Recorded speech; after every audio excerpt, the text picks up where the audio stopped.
Hello and welcome to this week's edition of the LIS Cooking Channel. Today we're going to bring you a very common dish in India, Matar Paneer. We're going to show you how to make it and how to make the base for this curry. It is quite interesting because this base is very versatile and forms the base for many curries from India. Diced onion, medium, a spoon of curry powder, spoon of coriander powder, spoon of chili powder, and some garam masala.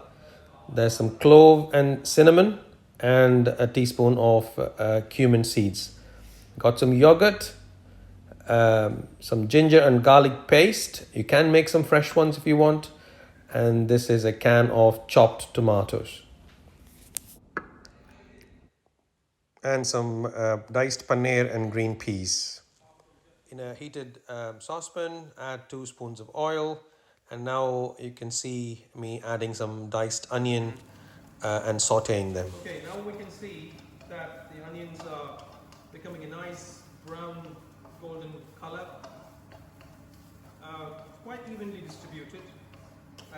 What you do now is to reduce the flame and push the onions to one side, because what we're doing is we're going to dry roast some cumin.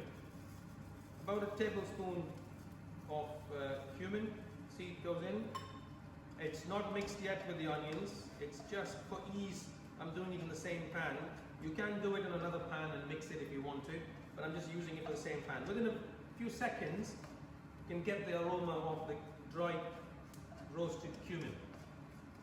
And just don't burn it, it's very important, otherwise the taste differs. So just dry roast the cumin until you get the flavor, the aroma. And once you do it, now mix it with the onions. And then what we do need to do is set aside this, because we are going to put it in the blender and make a paste out of the whole thing. So switch off the heat.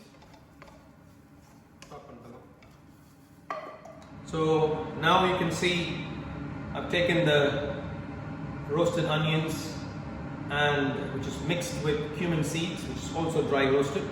I'm going to let this to cool down for some time, because an important tip for you guys is try not to blend any hot substance in the blender, because of the heat.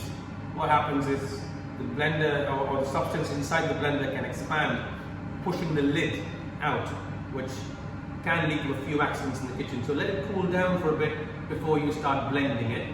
Now we're going to get ready for the main paste.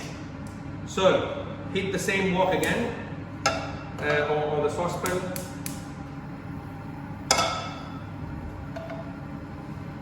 And I use a bit of olive oil for this one, about 2 spoons of olive oil.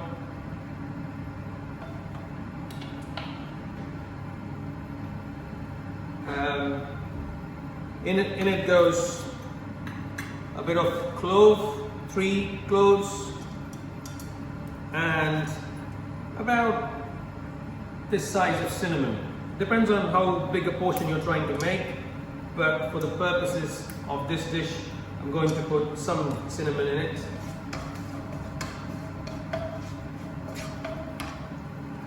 Tin of chopped tomatoes. Now for this dish, if you like the tangy taste of tomatoes, I would suggest you put a little bit more in it. I normally go for equivalent of 1 onion. For that I would put half a tin of tin tomato or chopped tomatoes.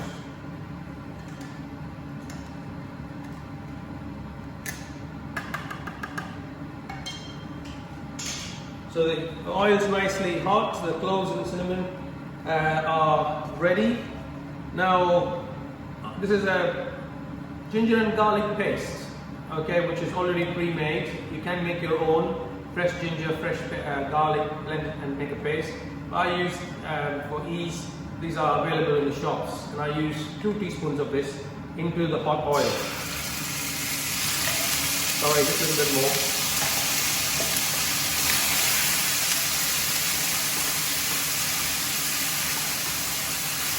So this goes into it. It does sizzle a lot, be careful, but you do need to put some ginger and garlic in hot oil to make that taste a bit better, to almost cook it in a way. In goes, before it blackens, in goes some tomatoes. I said, as I said, half a can of chopped tomatoes, and just mix it. Can reduce the heat a little bit. Mix it till this gets cooked, and the tomato goes in, and tomatoes get cooked. Again, try and cook the tomatoes for a few minutes. The raw smell of the tomato should go, and you will see that this paste is blending nicely, and you will lose the definition of these chopped tomatoes. So you've got to cook it until then. And I'll also give you a tip. You've got to just leave the tomatoes in and get it cooked till you feel and see that the oil is trying to separate out. And I'll show you that when it happens later on.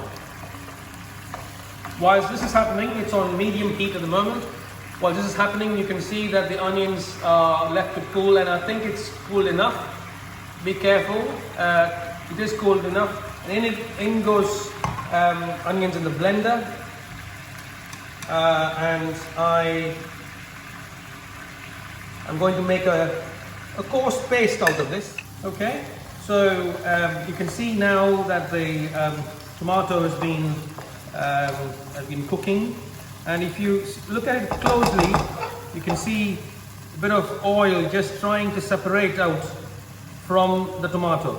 Okay, and you will see it, you will pick it up as you're cooking it. Just wait for that time, but equally you can see that the whole tomato, chopped tomatoes we put in, are now almost like a paste.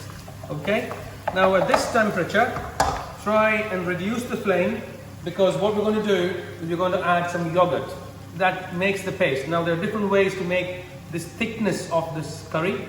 The trick is reduce the heat nearly completely down, and let it cool down a wee bit before you put the yogurt in.